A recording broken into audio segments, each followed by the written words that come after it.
Dear students, आज हम पढ़ेंगे कक्षा 6 की बुक सामाजिक विज्ञान की है और इसका नाम है पृथ्वी हमारा आवास। इसमें हम आज चैप्टर 6 पढ़ेंगे और इसका नाम है पृथ्वी के प्रमुख स्थल मंडल। इससे पहले हमने चैप्टर 5 तक कंप्लीट कर चुके हैं और उनको अच्छे से हमने समझ भी लिया है।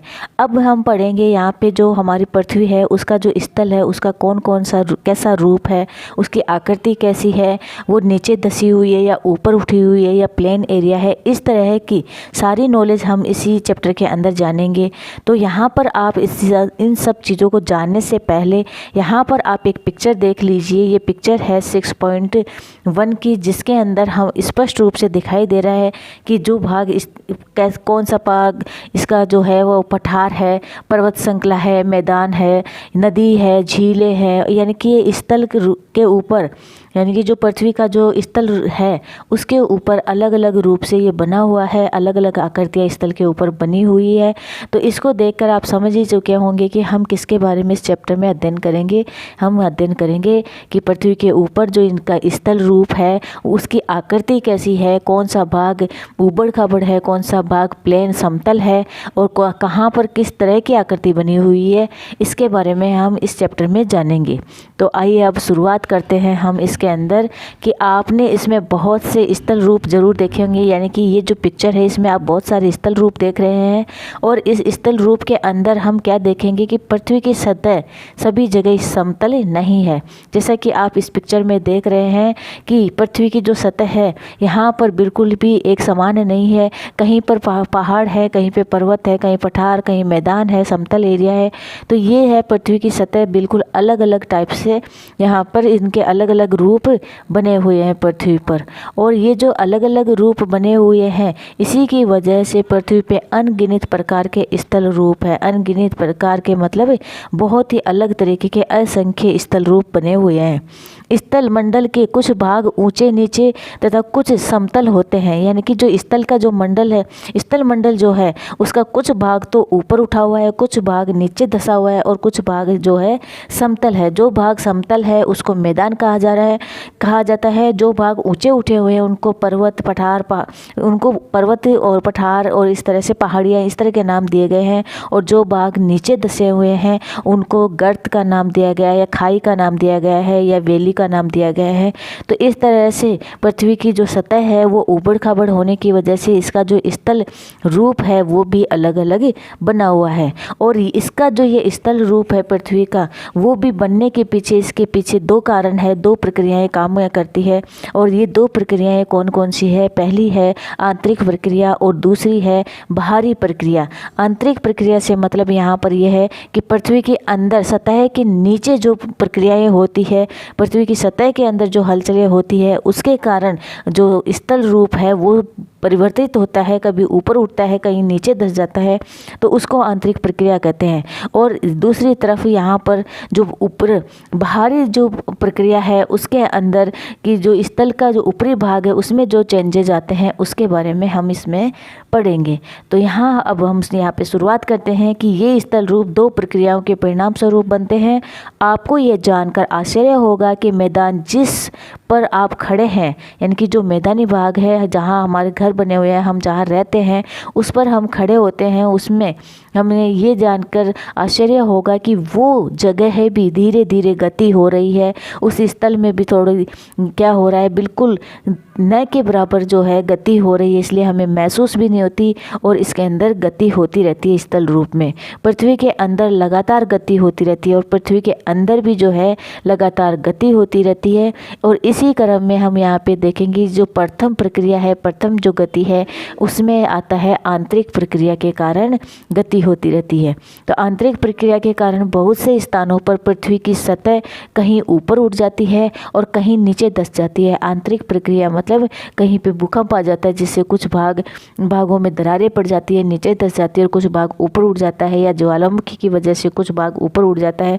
इस तरह से आंतरिक प्रक्रिया जो होती है उसमें पृथ्वी की सतह कहीं ऊपर उठ जाती है और कहीं पर नीचे धस जाती है। और इस तरह से पृथ्वी का जो स्थल रूप है वो बन जाता है। स्थल की जो आकृतियाँ हैं वो अलग अलग प्रकार की बन जाती है। आगे हम यहाँ पर देखते हैं दूसरी जो प्रक्रिया है उसके बारे में हम यहाँ पे देखते हैं। और दूसरी प्रक्रिया जिसको बाहरी प्रक्रिया या बाह्य प्रक्रिया कहते हैं। बाह्य प्रक्रिया स्थल के लगातार बनने और टूटने की प्रक्रिया है। यानी कि जो बाह्य प्रक्रिया होती क्या है कि स्थल जो है उसका लगातार टूटना और उसका बनना, इसी को बाह्य प्रक्रिया कहते हैं। अर्थ सरफेस के ऊपर तो पृथ्वी की सतह के टूटकर घिस जाने को अपरदन कहते हैं। अगर पृथ्वी की सतह का कुछ भाग टूट जाता है, घिस जाता है, बह जाता है, तो उसको हम क्या कहते हैं, उस प्रक्रिया को कहते हैं अपरदन। अपरदन की क्रिया के द्वारा सतह नीची हो जाती है। ये बात हमेशा याद रखना कि अगर अपरदन होता है तो पृथ्वी की सतह जो है वो घिस जाती है, यानी कि उसकी सतह नीची हो जाती है। और निक्षेपण से मतलब है जमा होना, डिपॉजिट होना। तो निक्षेपण की जो प्रक्रिया है उसके द्वारा इनका फिर से निर्माण होता है। यानी कि निक्षेपण जो प्रक्रिया होती है उसके अंदर अर्थ सरफेस का निर्माण होता है। और ये दोनों ही प्रक्रियाएं क्या होती है कि बहते हुए जल से, वायु से, बर्फ के द्वारा होती है। यानी कि जो बाह्य प्रक्रिया होती है वो किनकी वजह से होता है, वो होता है बहते हुए जल, वायु, बर्फ के द्वारा होता है।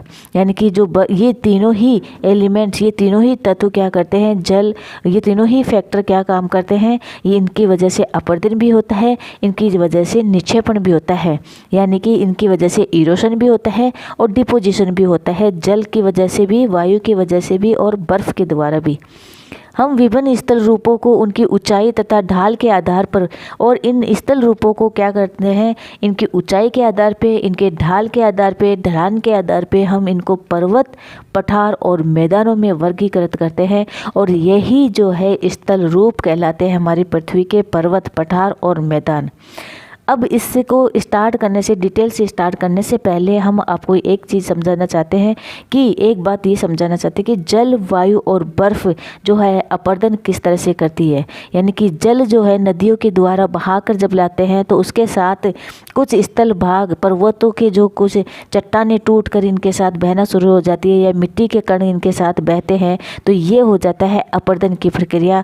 और जब ये मैदानी भागों में आती है या जल का या नदियों का बहाव कम होता है तो ये डिपोजिशन का काम करती है, निक्षेपण का काम करते हैं, तब ये प्रक्रिया निक्षेपण की होती है। वायु भी इसी तरह से जब तेज आंधियाँ चलती है, हवा चलती है, तो वायु भी क्या करती है, अपने साथ कुछ मिट्टी के कण, धूल के कण अपने साथ उड़ा के लेके आती है बड़ी मात्रा में, तो वो प्रोसेस कहलाता है अपरदन। और जब ये वायु का जो वेग है वो कम हो जाता है और कहीं जाकर ये धूल के कण कहीं जाकर दूसरी जगह पे जाकर ये जमा हो जाते हैं, तो ये प्रक्रिया कहलाती है निक्षेपण। और बर्फ़ के द्वारा, बर्फ़ की जो है बड़ी बड़ी हिमानियाँ जहाँ होती है वो पिघल जाती है और अपने साथ अर्थ सरफेस को भी तोड़ देती है, चट्टानों को तोड़कर अपने साथ बहा कर लेके आती है, तो इस प्रक्रिया को अपरदन कहते हैं। और जब ये बर्फ़ की जो हिमानियाँ है ये बहकर नीचे तक आती है, यानी कि जो इस ऊंचाई से नीचे की तरफ आती है, तो अपने साथ जो भी सेगमेंट्स लेके आती है, जो भी कण अपने साथ लेके आते हैं या जो भी टुकड़े अपने साथ लेकर आती है ये बर्फ़, तो अपने वो क्या करती है, वहाँ पर दूसरी जगह पे डिपॉजिट कर देती है, निचले भागों में डिपॉजिट हो जाता है। तो इस तरह से ये क्या होता है, निक्षेपण की प्रक्रिया होती है। तो ये तीनों ही फैक्टर ऐसे हैं जो निक्षेपण का काम भी करते हैं और अपरदन का काम भी करते हैं, इरोशन का काम भी करते हैं और डिपोजिशन का काम भी करते हैं। तो अब हम ये जो स्थल रूप है उनको हम डिटेल से पढ़ाई करेंगे इनके बारे में, और जानेंगे कि पर्वत, पठार और मैदान जो है स्थल रूप किस तरह से बनते हैं, इनके कितने टाइप्स हैं, और ये किस तरह से स्थल जो हमारी पृथ्वी का जो सतह है उसके ऊपर किस तरह की आकृति इसमें बनती है, इसको हम डिटेल से देखेंगे। सबसे पहले है पर्वत स्थल रूप के बारे में हम पढ़ेंगे कि हमने यहाँ पे पहले देख लिया कि पर्वत, पठार और मैदानों के बारे में इनको वर्गीकृत किया गया है। तो इसमें हम सबसे पहले पढ़ते हैं पर्वत। पर्वत पृथ्वी की सतह की प्राकृतिक ऊंचाई है। यानी कि जो पर्वत है वो क्या होती है, ये किसी ह्यूमन यानी कि मैन मेड नहीं होती है, मानव के द्वारा बनाई नहीं होती है, ये प्रकृति के द्वारा बनाई होती है। तो ये पृथ्वी की सतह की प्राकृतिक ऊंचाई होती है। पर्वत का शिखर छोटा तथा आधार चौड़ा होता है। यानी कि जो पर्वत होता है उसका जो शिखर है, यानी कि उसकी जो चोटी है वो तो होती है, इसकी शिखर छोटा होता है, और उसका जो आधार है, बेस है, वहाँ पर जो है पर्वत चौड़ा होता है। ये आप सभी आसानी से जानते भी हैं। यह आसपास के क्षेत्र में बहुत ऊंचा होता है, यानी कि ये पर्वत जो होते हैं क्या होते हैं, ऐसा स्थल रूप है जो अपने आसपास के जितने भी स्थल हैं उनसे ये ऊंचा होता है। कुछ पठार बादलों से भी ऊंचे होते हैं। जैसे आप ऊंचाई पर जाएंगे जलवायु ठंडी होती जाती है, यानी कि कुछ जो पहाड़ होते हैं वो ऐसे बादलों से भी ऊंचे होते हैं। और ये हम सभी को पता है, यानी कि हम ये जानते हैं कि जैसे जैसे ऊंचाई की ओर बढ़ते जाते हैं तापमान कम होता जाता है, टेम्परेचर कम होता जाता है और जलवायु जो है उस जगह की ऊंचाई के साथ साथ ठंडी होती जाती है। यही वजह है कि पर्वतों के ऊपर बर्फ़ जमी रहती है। कुछ पर्वतों पे हमेशा जमी रहने वाली बर्फ़ की नदियाँ होती है, यानी कि हिमानियाँ होती है, और उन्हें हम क्या कहते हैं, हिमानी कहते हैं। यानी कि कुछ पर्वत होते हैं जहाँ पर बर्फ़ जमी रहती है, वहाँ बर्फ़ ही पिघलती है, बर्फ़ की ही नदियाँ बहती है, उसको हम हिमानी कहते हैं। बर्फ़ की नदियों को ही हम हिमानी कहा जाता है या हिमानी कहते हैं। यहाँ कुछ ऐसे भी पर्वत हैं जो समुद्र के भीतर है, यानी कि कुछ पर्वत ऐसे भी हैं जो समुद्र के नीचे स्थल के ऊपर, यानी कि अर्थ सरफेस के ऊपर तो है लेकिन वो कहाँ पर है, समुद्री भाग में है, समुद्र के नीचे है, यानी कि उनके समुद्र के भीतर है, तथा जिन्हें आप यानी कि उनको हम देख भी नहीं सकते समुद्र के अंदर होने की वजह से। कठोर जलवायु होने के कारण पर्वतीय क्षेत्रों में बहुत कम लोग निवास करते हैं, यानी कि जो पर्वतीय जो क्षेत्र है वहाँ की जलवायु बहुत कठोर होती है, यानी कि बहुत यहाँ बर्फ़ जमी होती है या फिर बहुत गर्मी जैसा होता है। तो ये क्या होता है, यहाँ पे पर्वतों के ऊपर लोग बहुत कम निवास करते हैं। वहाँ का धरातल खड़ी ढाल वाला होता है और यहाँ जो पर्वत होते हैं इसका ढलान भी खड़ी ढाल वाला, यानी कि तिरछी होती है इसकी ढाल पर्वतों की, तथा कृषि के योग्य यहाँ पर भूमि की कमी होती है। पर्वत एक रेखा के क्रम में भी व्यवस्थित होता है, यानी कि बहुत सारे जो पर्वत है वो एक रेखा, एक रेंज के रूप में होते हैं, तो इसलिए इनको जो है श्रृंखला कहा जाता है, पर्वत श्रृंखला कही जाती है। यानी कि बहुत सारे पर्वत एक निश्चित क्रम में, एक निश्चित ऑर्डर में अगर होते हैं तो उसको हम क्या कहते हैं, पर्वत श्रृंखला कहते हैं या श्रृंखला कहते हैं। आगे हम यहाँ पर देखते हैं कि बहुत से पर्वत तंत्र समांतर श्रृंखलाओं के क्रम में होते हैं, यानी कि बहुत से जो पर्वतीय तंत्र हैं वो समांतर श्रृंखलाओं में होते हैं। जैसे एक जगह यहाँ पे पर्वत रेंज हो गई है, एक श्रेणी में हो गए, और इसके समांतर ही दूसरे श्रेणी के अंदर दूसरे पर्वत हो गए, तीसरे यहाँ पर ये तीसरे तरह के हो गए। इस तरह से श्रृंखलाओं के क्रम में होते हैं जो सैकड़ों किलोमीटर में फैले हुए होते हैं। और ऐसे पर्वत श्रृंखलाओं के उदाहरण है हिमालय, आल्प्स, एंडीज, ये सभी जो है इनके पर्वत श्रृंखलाओं के विश्व प्रमुख उदाहरण यहाँ पर है। और यहाँ पर हम देखेंगे हिमालय जो पर्वत श्रृंखला है वो एशिया महाद्वीप में है, आल्प्स यूरोप महाद्वीप में है, और एंडीज पर्वत श्रृंखला ये दक्षिण अमेरिका में स्थित है। की पर्वत श्रृंखलाएँ हैं। पर्वतों की ऊंचाई तथा आकार में भिन्नता होती है, यानी कि पर्वत जो है एक समान ऊंचाई के नहीं होते और ना ही एक समान आकार के होते हैं, उनमें भिन्नता होती है, असमानता होती है। पर्वत 3 प्रकार के होते हैं। मुख्य रूप से जो पर्वत हैं वो 3 प्रकार के होते हैं। एक है वलित पर्वत, एक है दूसरा है बरसोंत पर्वत, और तीसरा है यहाँ पर ज्वालामुखी पर्वत। हिमालय तथा आल्प्स वलित पर्वत है, यानी कि यहाँ पर एग्जाम्पल में ये एग्ज़ाम में ये क्वेश्चन पूछ लिया जाता है कि हिमालय और आल्प्स किस टाइप के वलित के पर्वत हैं, तो ये वलित पर्वत की श्रेणी में आता है। या वलित पर्वत के निम्न में से उदाहरण बताइए, तो उसमें भी ये भी क्वेश्चन आ जाएगा हिमालय और आल्प्स। इनकी जो सतह है वो बहुत ही ऊबड़ खाबड़ है तथा शिखर, इनका जो शिखर है वो कैसा है, शंक्वाकार है, यानी कि शंकु के आकार का है, यानी कि कोन के आकार का है। भारत की जो अरावली श्रृंखला है वो विश्व की सबसे पुरानी वलित पर्वत श्रृंखला है। याद रखने लायक यहाँ पे क्वेश्चन, बहुत ही मोस्ट इम्पोर्टेंट क्वेश्चन है कि पूरे विश्व की जो सबसे पुरानी वलित पर्वत श्रृंखला कौन सी है, तो वो है भारत की अरावली श्रृंखला जो राजस्थान में स्थित है। अपरदन की प्रक्रिया के कारण, यानी कि अरावली जो पर्वत श्रृंखला है, यहाँ अपरदन की प्रक्रिया के कारण ये श्रृंखला क्या हो गई है, अब घिस गई है, घिसकर थोड़ा छोटा लगती है, यानी कि हिमालय से ये थोड़ा छोटी है। क्योंकि ये क्या हो रहा है, ये कि अपरदन की वजह से, ये की प्रक्रिया की वजह से ये घिस गई है। उत्तरी अमेरिका के जो अल्पेशियन तथा रूस के यूराल पर्वत गोलाकार दिखाई देते हैं। यानी कि अमेरिका की जो अपलेशियन जो पर्वत है और रूस के जो यूराल पर्वत है, इनकी जो आकृति है वो कैसी है, गोलाकार दिखाई देते हैं और इनकी ऊंचाई भी कम है। ये बहुत पुराने वलित पर्वत हैं। यानी कि जो पुराने वलित पर्वतों में सबसे पुराना वलित पर्वत अरावली पर्वतमाला है, यानी कि अरावली पर्वत श्रृंखला है। और इसके बाद में जो पुराने वलित पर्वतों की श्रेणी में और भी दूसरे जो पर्वत श्रृंखला आते हैं वो हैं अमेरिका के अपलेशियन और रूस के यूराल पर्वत।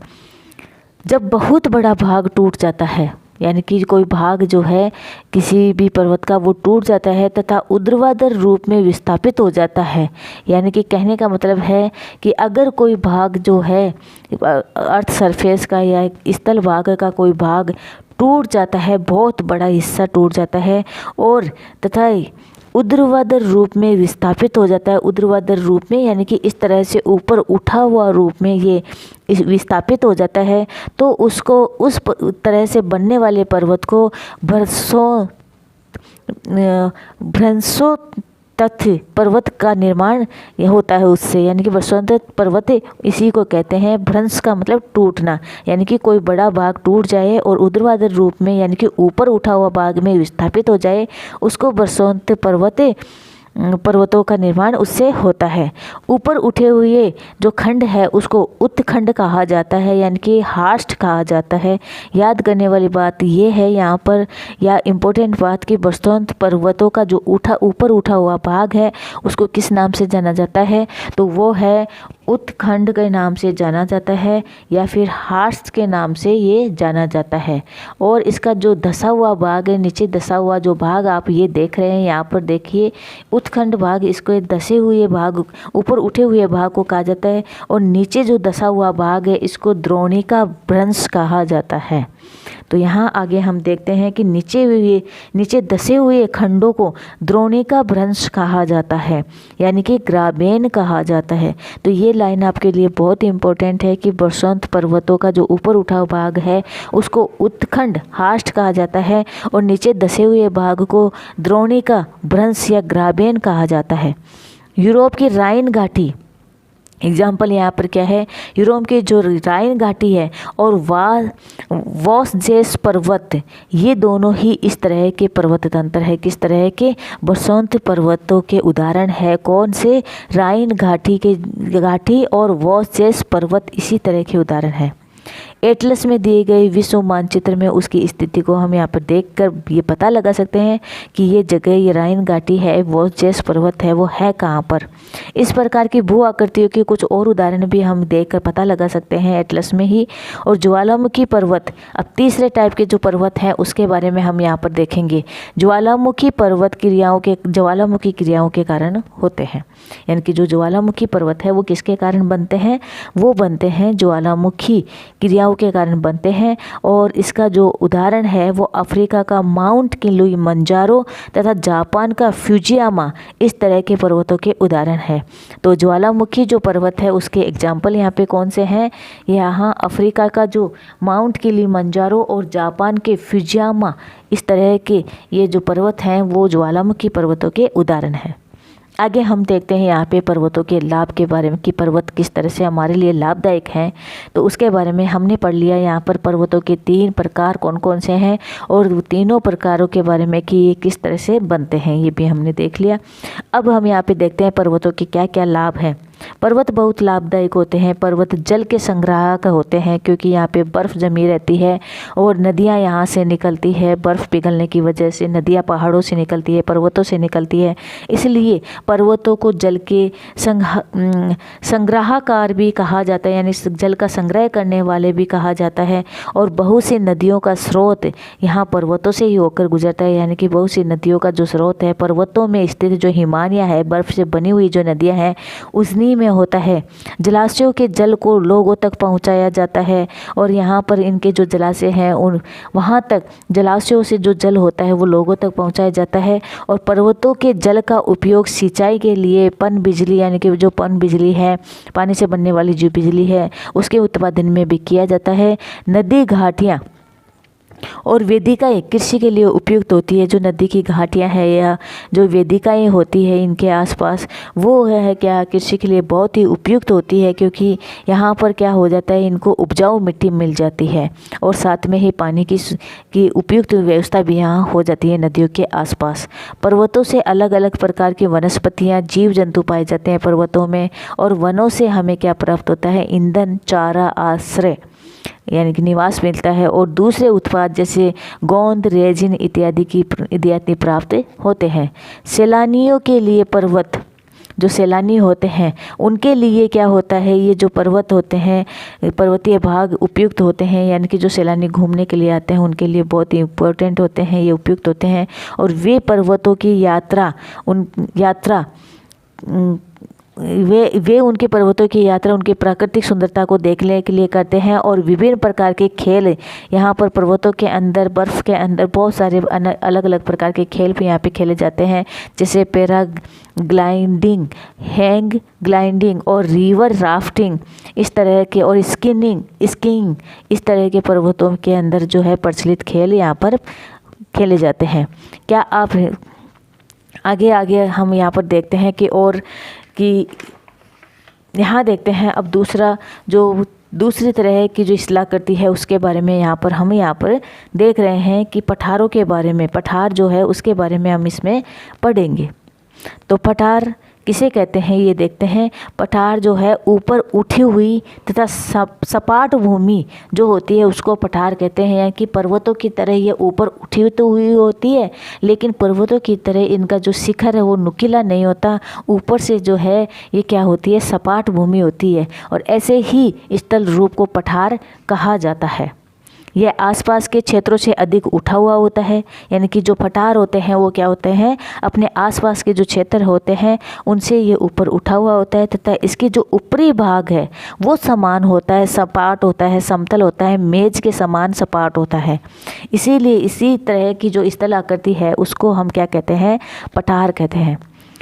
किसी पठार के एक या एक से अधिक किनारे होते हैं, यानी कि जो पठार होते हैं उनके एक भी हो सकता है और एक से अधिक किनारे भी हो सकते हैं, और जिनके ढाल खड़े होते हैं, ढाल इनका कैसा होता है, खड़ा होता है, यानी कि ये इस तरह के बने होते हैं पठार कि ये ढलान वाले होते हैं, पर्वतों की तरह ऊपर उठे हुए होते हैं, लेकिन इनका जो शीर्ष है वो सपाट होता है, मेज की तरह। इस तरह की जो आकृति होती है उसको क्या कहा जाता है, पठार कहा जाता है। और इनके जो किनारे हैं वो एक से अधिक भी हो सकते हैं, एक भी हो सकता है और एक से अधिक भी हो सकते हैं, जिनके ढाल खड़े होते हैं इनके। और पठारों की ऊंचाई जो है प्राय कुछ 100 मीटर से लेकर कई हज़ार मीटर तक भी होती है, जिसमें हम देखते हैं कि सबसे ऊंचाई पर जो पठार है वो तिब्बत का पठार है, जो पर्वतों की ऊंचाई से भी अधिक, पर्वतों की ऊंचाई की तरह ही कई पर्वतों से भी अधिक ऊंचाई पर स्थित है। तो कई जो पठार होते हैं वो कई हज़ार मीटर तक भी उनकी ऊंचाई होती है। पर्वतों की तरह पठार भी नए और पुराने हो सकते हैं। भारत में दक्कन पठार पुराने पठारों में से एक है, यानी कि जो पठार है वो पर्वतों की तरह वो भी नए और पुराने हो सकते हैं, प्राचीन और नवीन हो सकते हैं। और प्राचीन पठारों के अंदर जो हमारे भारत का दक्कन का पठार है वो एक प्राचीन पठारों का ही उदाहरण है। इन्हीं के अलावा देखते हैं हम केन्या, तंजानिया, युगांडा का पूर्वी अफ्रीका पठार और ऑस्ट्रेलिया का पश्चिमी पठार इस प्रकार के ही उदाहरण है, यानी कि जो प्राचीन पठार है उन्हीं में अन्य नाम जो आते हैं उनमें है केन्या का पठार, तंजानिया का, युगांडा का जो पूर्वी अफ्रीकी पठार है वो, और ऑस्ट्रेलिया का जो पश्चिमी पठार इस प्रकार के उदाहरण हैं। आगे हम देखते हैं तिब्बत के पठार के बारे में। तिब्बत का पठार विश्व का सबसे ऊंचा पठार है और ये एक बहुत ही मोस्ट इम्पोर्टेंट क्वेश्चन है एग्जाम के पर्पस से। इसकी ऊंचाई कितनी है देखिए, जिसकी ऊंचाई माध्य समुद्र तल यानी कि जो इसकी ऊंचाई औसत जो है कितनी है, समुद्र तल से 4000 से लेकर 6000 मीटर तक इसकी ऊंचाई है, यानी कि लगभग ये पर्वतों के बराबर इनकी ऊंचाई है।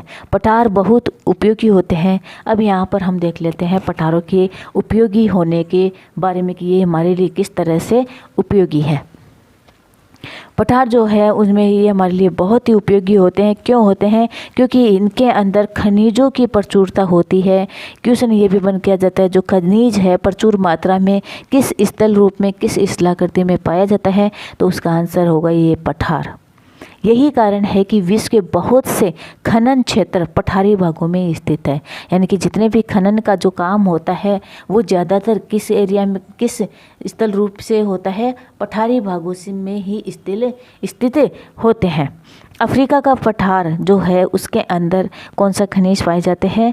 इनके अंदर पाए जाते हैं सोना, हीरो के खनन के लिए प्रसिद्ध है कौन सा? अफ्रीका का पठार। ये भी बहुत इम्पोर्टेंट क्वेश्चन है कि कौन सा पठार है जहाँ जो सोना और हीरे के खनन के लिए प्रसिद्ध है, तो वो है अफ्रीका का पठार।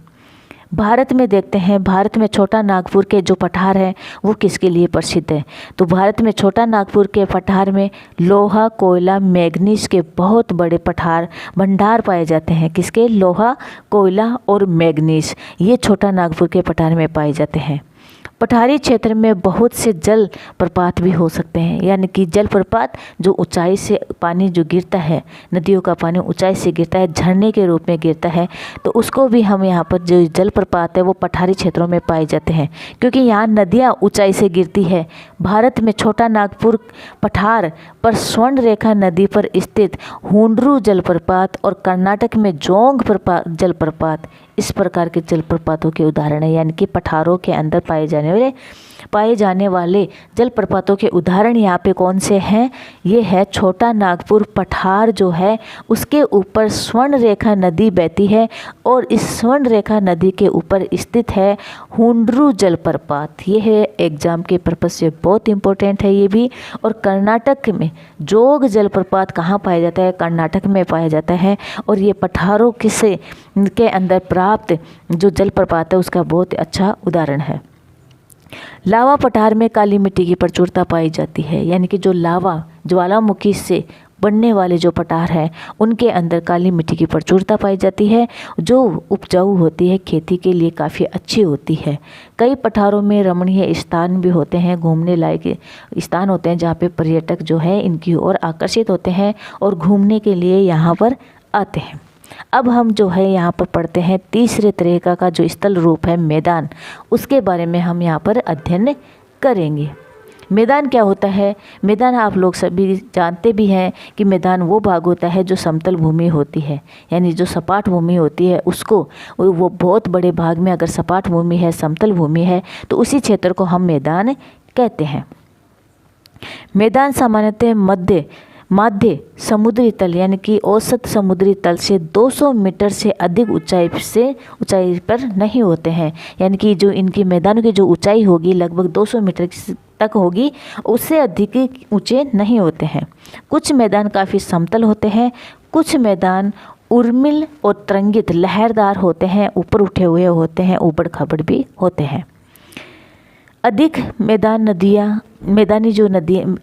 अधिकांश जो मैदान है वो कहाँ पाए जाते हैं? नदियों तथा उनकी सहायक नदियों के द्वारा बने हुए होते हैं, यानी कि जो नदियाँ हैं, जो सहायक नदियाँ हैं, जो अपने साथ बहाकर क्या लेके आती है, अपने साथ जो सेगमेंट, जो टुकड़े, जो अपने साथ कण बहाकर लेके आती है, उनके निर्माण से जो मिट्टी के कण बहा के लेके आती है और उस बहाए हुए जो कण कहीं जाकर डिपॉजिट हो जाते हैं, जमा हो जाते हैं, निक्षेपण हो जाता है, तो उससे जो निर्मित वहाँ स्थल भाग बनेगा उसको भी ये जो है किससे बनते हैं? नदियों से बनते हैं। ज़्यादातर जो मैदानी भाग है वो नदियाँ पर्वतों के ढालों पर नीचे की ओर बहती है। ये सभी को पता है कि नदियाँ जो है ऊंचाई ढालों से निम्न ढालों की ओर बहती है, नीचे के ढालों की ओर बहती है, पर्वतों से नीचे बहती है, यानी कि पर्वतों के ढालों पर नीचे की ओर बहती है तथा उन्हें अपर्दित कर देती है, यानी कि जो मैदानी जो पर्वतीय भाग है उसको क्या कर देती है? अपर्दित कर देती है। वे अपर्दित पदार्थों का अपने साथ आगे की ओर ले जाती है। यही बात मैं आपको कहना चाह रही थी कि जो अपरदित पदार्थ अपने साथ नदी जो है बहा कर लेके आती है उसको आगे तक ले जाती है, और अपने साथ ढोए जाने वाले पदार्थ मैदानी भागों में, समतल भागों में अगर ये पहुंच जाते हैं तो अपने साथ जो बहाए गए ढोए जाए जाने वाले जो पदार्थ हैं, जैसे पत्थर है, बालू है, सिल्ट है, को क्या कर देती है, वे घाटियों में निक्षेपित कर देती है। जो वैली होती है, जो धसे हुए भाग है, उसके अंदर ये निक्षेपित हो जाते हैं, और इन्हीं निक्षेपित की वजह से क्या हो जाता है, मैदानों का निर्माण होता है। सामान्यतः मैदान बहुत अधिक उपजाऊ होते हैं, यानी कि हम मानते ही हैं, सभी जानते हैं कि मैदान जो है वो बहुत ही उपजाऊ होते हैं। यहाँ पर क्या होता है, परिवहन के साधनों का निर्माण करना आसान होता है। जो मैदानी भाग होते हैं वो पहले से ही समतल होते हैं, इसलिए इनको समतल नहीं करना पड़ता, और मैदानी जो भाग हैं वो परिवहन के लिए, यातायात के साधनों के लिए बहुत ही का निर्माण करना बहुत ही आसान होता है। इसलिए ये मैदान विश्व के सबसे अधिक जनसंख्या वाले भाग होते हैं।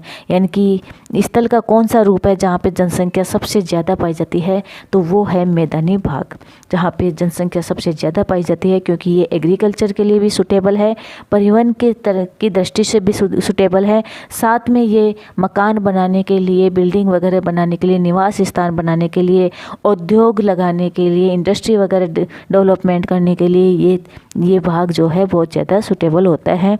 इसलिए यहाँ पे जनसंख्या सबसे ज़्यादा पाई जाती है मैदानी भागों में। नदियों के द्वारा बनाए गए कुछ बड़े मैदान एशिया तथा उत्तरी अमेरिका में पाए जाते हैं। यानी कि जो नदियाँ होती हैं उनके द्वारा बनाए गए बड़े बड़े मैदान जो है ज़्यादातर कहाँ पाए गए हैं, एशिया और उत्तरी अमेरिका में पाए गए जाते हैं। एशिया में स्थित भारत में जो फेमस मैदान है, जो सबसे ज़्यादा प्रसिद्ध है, वो है गंगा ब्रह्मपुत्र का मैदान। और चीन में यांत्से जो नदी है, सबसे पहले क्वेश्चन तो यही सबसे इम्पोर्टेंट है कि यांत्से नदी किस देश में पड़ता है, तो वो है चीन में। और चीन में यांत्से नदी का जो मैदान है वो बहुत ही प्रमुख उदाहरण है इस तरह के। गंगा ब्रह्मपुत्र का मैदान भारत में, और यांत्से नदी का जो चीन का जो यांत्से नदी से बनने वाला जो मैदान है वो इसके महत्वपूर्ण प्रमुख उदाहरण है। मैदान मनुष्य के रहने के लिए सबसे उपयोगी क्षेत्र होते हैं। यानी कि जो मैदान है वो मनुष्य के रहने के लिए बहुत ही उपयोगी क्षेत्र होते हैं। यहाँ जनसंख्या बहुत अधिक होती है, क्योंकि मकानों के बनाने तथा खेती के लिए यहाँ समतल भूमि की प्रचुरता होती है। उपजाऊ मिट्टी के कारण यह भाग खेती के लिए काफ़ी उपयुक्त होते हैं, और मिट्टी यहाँ पे जो नदियों के द्वारा बहा कर लाए गया जो अपरदित पदार्थ है उनकी वजह से यहाँ मिट्टी भी जो है ये बहुत उपजाऊ होती है, बहुत उपयुक्त होती है खेती के लिए, तो इसलिए खेती भी यहाँ पे बहुत की जाती है। भारत के गंगा का जो मैदान है देश में सबसे अधिक जनसंख्या वाला क्षेत्र है। मोस्ट इम्पोर्टेंट क्वेश्चन कि पूरे विश्व में सर्वाधिक जनसंख्या वाला मैदानी क्षेत्र का नाम क्या है, तो वो है कौन सा, गंगा का मैदान। आगे हम देखते हैं स्थल रूप एवं लोग। यानी कि स्थल रूप और जहाँ वहाँ पर रहने वाले लोग, उनका रहन सहन, उनका खान पीन, उनका खान पान और उनका जो काम करने का तरीका, उनका व्यवसाय, उनके लोगों के तौर तरीके स्थल रूप के अनुसार किस तरह से परिवर्तित होते हैं, अलग अलग कैसे होते हैं, इसके बारे में हम इसमें देखेंगे। स्थल रूपों की विभिन्न तक के अनुरूप ही मानव विभिन्न प्रकार के जीवन यापन करते हैं। यानी कि स्थल रूप में अगर विभिन्नता है तो उसी के अनुरूप मानव जो है क्या करता है, अपना जीवन यापन, अपना जीवन जीता है। पर्वतीय क्षेत्रों का जीवन कठिन होता है। ये आप सभी जानते हैं कि जो पर्वतीय क्षेत्र होते हैं वहाँ जीवन कठिन होता है, वहाँ व्यवस्थाएं कम होने की वजह से वहाँ जो है रहन सहन थोड़ा कठिन हो जाता है, डिफ़िकल्ट होता है। मैदानी क्षेत्रों का जीवन पर्वतीय क्षेत्रों की तुलना में सरल होता है। यानी कि जो मैदानी क्षेत्र है वहाँ उपजाऊ मिट्टी मिल जाती है खेती के लिए, परिवहन आसानी से वहाँ पे डेवलप किया जा सकता है, इंडस्ट्री वगैरह डेवलप की जा सकती है, और यहाँ पर जो है आसान तरीके से मकान बनाने के लिए, रहने के लिए सूटेबल होते हैं। इसलिए मैदानी क्षेत्रों का जो जीवन है वो होता है। मैदानों में फसलें भी आसानी से उगाई जाती है, और फसलें जो हैं वो बहुत ज़्यादा होती है। जो मैदान होते हैं उनमें फसलों को उगाना, घर बनाना, सड़क बनाना पर्वतीय क्षेत्रों की तुलना में अधिक आसान होता है। इसीलिए जो है पर्वत जो मैदानी क्षेत्र है वहाँ जनसंख्या बहुत अधिक पाई जाती है। विभिन्न प्रकार के स्थल रूपों पर रहने वाले लोगों के रहन सहन और तौर तरीके जो होते हैं उनमें भी बहुत कुछ अंतर होता है। इन अंतरों को हम यहाँ पर देखते हैं कि कभी कभी प्राकृतिक आपदाएं, यहाँ हम क्या देखते हैं कि कभी कभी क्या होता है कि जो प्राकृतिक आपदाएं होती है जैसे भूकंप हो गया, ज्वालामुखी उद्गार, तूफान, बाढ़ बहुत विनाश कर देते हैं। और इन आकस्मिक घटनाओं के बारे में जागरूकता पैदा करके हम इनमें होने वाले जो खतरे हैं उनको कम कर सकते हैं। यानी कि हम यहाँ पर कहना क्या चाहते हैं कि जो प्राकृतिक आपदाएं होती है जैसे भूकंप है, इनका कोई पहले से निश्चित नहीं होता, ज्वालामुखी उद्गार है, तूफान है, बाढ़ है, इस तरह के जो विनाश होते हैं उनसे हम बचने के लिए, उनके खतरों को कम करने के लिए, इन ऐसी आकस्मिक घटनाओं के खतरों को कम करने के लिए हम क्या कर सकते हैं, लोगों में जागरूकता पैदा कर सकते हैं और इन खतरों से होने वाली जो हानियां हैं उनसे हम उन हानियों को भी हम कम कर सकते हैं। हम कितने तरीक़ों से जल स्थल का उपयोग में ला सकते हैं, यानी कि हम जो है बहुत तरीके से जल का उपयोग भी करते हैं और बहुत अलग अलग तरीके से हम स्थल का उपयोग भी करते हैं। जैसे स्थल का प्रयोग हम खेती के लिए भी कर सकते हैं, उद्योग के लिए भी कर सकते हैं और अदर जो वर्क हैं उनके अंदर भी कर सकते हैं। हम अपने आसपास के क्षेत्र में लगा सकते हैं। इसका पता हम किस चीज़ से लगा सकते हैं, अपने आसपास के क्षेत्रों में को देखकर पता लगा सकते हैं कि किस स्थल भाग का किस में यूज़ किया जा रहा है, किसका उपयोग किया जा रहा है। प्राय हम स्थल का उपयोग गलत तरीके से करते हैं। आजकल हम देखते हैं कि जो स्थल भाग है, जो जल है, उसका उपयोग हम बहुत ही गलत तरीके से कर रहे हैं, अंधाधुंध उपयोग कर रहे हैं, अलग अलग चीज़ों में, अलग जो सही नहीं है हमारी प्रकृति के लिए, हमारे नेचर के लिए सही नहीं है, उनके लिए भी हम इनका उपयोग कर रहे हैं और इनको हम क्या कर रहे हैं, दुष्परिणाम जिसका हमें भोगना पड़ रहा है, इनको दूषित हम कर रहे हैं। जैसे उपजाऊ भूमि पर मकानों का निर्माण करना, यानी कि कोई उपजाऊ भूमि है जहाँ खेती करने के लिए वो अच्छी भूमि है जिससे अनाज उपजाकर हम क्या कर सकते हैं, हमारी जो भोजन की जो व्यवस्था है उसको कर सकते हैं, लेकिन लोग उस पर क्या कर लेते हैं, मकान का निर्माण करा देते हैं और मकान का निर्माण होने से वो उपजाऊ भूमि भी क्या हो सकती है, उसका दुष्पयोग हो सकता है। इसी प्रकार हम लोग क्या करते हैं, कूड़ा किसी भी भूमि पर या पानी में फेंक देते हैं। कूड़ा और जो कूड़ा जो है या जो भी वेस्टेज जो रासायनिक जो चीज़ें हैं हम क्या कर देते हैं, भूमि पे फेंक देते हैं, पानी में फेंक देते हैं, जो उन्हें क्या कर देता है, गंदा कर देता है। हमें प्रकृति के इस महत्वपूर्ण वरदान का उपयोग इस प्रकार नहीं करना चाहिए। नेचर ने हमें ये जो चीज़ें स्थल भाग दिया है, जल भाग जो दिया है, इसका दुरुपयोग हमें नहीं करना चाहिए। इस तरह से उपयोग नहीं करना चाहिए कि ये दूषित हो जाए। उपलब्ध भूमि केवल हमारे ही उपयोग के लिए नहीं है, यानी कि इंसान के लिए ही उपयोग के लिए नहीं है, अदर जो जीव है, अदर जो एनिमल्स है, जानवर है, उनके उपयोग के लिए भी ये भूमि है। तो हमारा क्या कर्तव्य बनता है, हमारा कर्तव्य है कि हम आगे आने वाली पीढ़ियों के लिए पृथ्वी को सुरक्षित रखें। हमारा यही फ़र्ज बनता है कि हम जो है क्या करें, आगे आने वाले जो जितनी भी हमारी पीढ़ियां हैं उनके लिए इस भूमि को हम क्या रखें, सुरक्षित रखें, इस स्थल भाग को सुरक्षित रखें, इस जल भाग को हम सुरक्षित रखें, इनको किसी भी प्रकार से दूषित ना करें और आने वाली जो पीढ़ियां हमारी है उनके लिए खतरा क्रिएट ना करें। तो आज का चैप्टर आज यहीं समाप्त, इसके आगे हम कुछ जो महत्वपूर्ण चीज़ें हैं उनको हम यहाँ पर देख लेते हैं। इसी चैप्टर के अंदर कुछ एग्ज़ाम के पर्पज़ से कुछ इम्पोर्टेंट बातें यहाँ पे रखी गई है और उनको भी हम यहाँ पर एक बार एक नज़र में हम यहाँ पे देख लेते हैं। पहाड़ी क्या होता है, पहाड़ी वह स्थल भाग है जो कि आसपास की भूमि से ऊंची उठी हुई होती है और ये 600 मीटर से अधिक ऊंची तथा खड़ी ढाल वाली पहाड़ी को पर्वत कहा जाता है। पर्वत किसको कहा जाता है कि वो जो 600 मीटर से अधिक ऊंचाई से होगी और उसकी ढाल जो है खड़ी होगी। 8000 मीटर से अधिक ऊंचाई के जो पर्वत हैं, जैसे एवरेस्ट पर्वत है जिसकी ऊंचाई 8848 मीटर है, इसी तरह से और अदर जो पर्वत हैं उनका भी आप नाम ढूंढकर इसमें एग्ज़ाम के पर्पज़ से याद कर सकते हैं। आगे हम यहाँ पर देखते हैं प्रशांत महासागर। प्रशांत महासागर में स्थित मोनाकी पर्वत, यानी कि समुद्र के अंदर भी जो पर्वत स्थित है, और यह मोनाकी पर्वत कहाँ स्थित है, प्रशांत महासागर में, हवाई द्वीप पर स्थित है। सागर की सतह से नीचे स्थित है, समुद्र तल से ये नीचे स्थित है। और इसकी ऊंचाई जो है कितनी है, 10,205 मीटर ये इसकी ऊंचाई है समुद्र तल से, जो कि एवरेस्ट से भी अधिक है। तो समुद्र तल के नीचे, समुद्र सतह के नीचे, सागर के सतह के नीचे, पानी के अंदर भी एवरेस्ट से भी अधिक ऊंचे यहाँ पे पर्वत स्थित हैं। और ये है, इसका नाम है मोनाकी पर्वत, प्रशांत महासागर में हवाई द्वीप में स्थित है।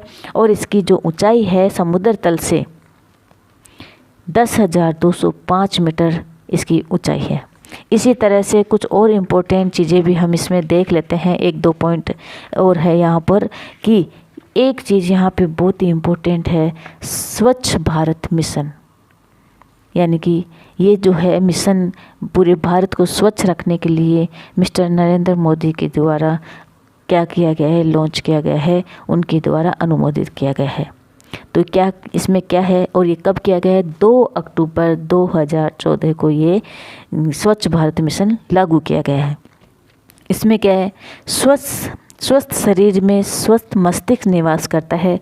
ये लाइन बहुत ही इम्पोर्टेंट है कि स्वस्थ जो शरीर रहेगा उसका मस्तिष्क भी स्वस्थ रहेगा। और स्वस्थ शरीर के लिए स्वस्थ पर्यावरण, विशेष रूप से साफ जल, वायु, स्वच्छ वातावरण प्राथमिक आवश्यकताएं हैं। तो इस मिशन का जो उद्देश्य क्या रखा गया है कि स्वच्छ शरीर के लिए स्वच्छ पर्यावरण होना चाहिए। और उसमें भी किसको स्वच्छ सबसे ज़्यादा प्राथमिकता दी गई है, और वो है क्या, साफ जल होना चाहिए, वायु स्वच्छ होनी चाहिए, पूरा वातावरण जो है वो स्वच्छ होना चाहिए। इसको प्राथमिक आवश्यकता माना गया है। इन सभी प्राथमिक आवश्यकताओं को सभी लोगों को सुलभ कराने हेतु भारत सरकार द्वारा स्वच्छ भारत मिशन कार्यक्रम 2 अक्टूबर 2014 के द्वारा में लागू किया गया है, स्टार्ट किया गया है, यानी कि चलाया जा रहा है तब से। और आज हम इस चैप्टर में इतना ही, ये चैप्टर यहीं पे समाप्त होता है। और इसके अंदर आशा है कि आपको ये चैप्टर बहुत ही बेहतर तरीके से समझ में आया होगा और आपको ये बहुत ही अच्छे से सभी चीज़ें जो स्थल रूप है उनके बारे में बहुत अच्छी जानकारियाँ भी इसमें प्रोवाइड की गई है। तो आशा है आपको ये बहुत ही अच्छे बेहतर तरीके से इस चैप्टर समझ में आया होगा। और आज इतना ही, धन्यवाद।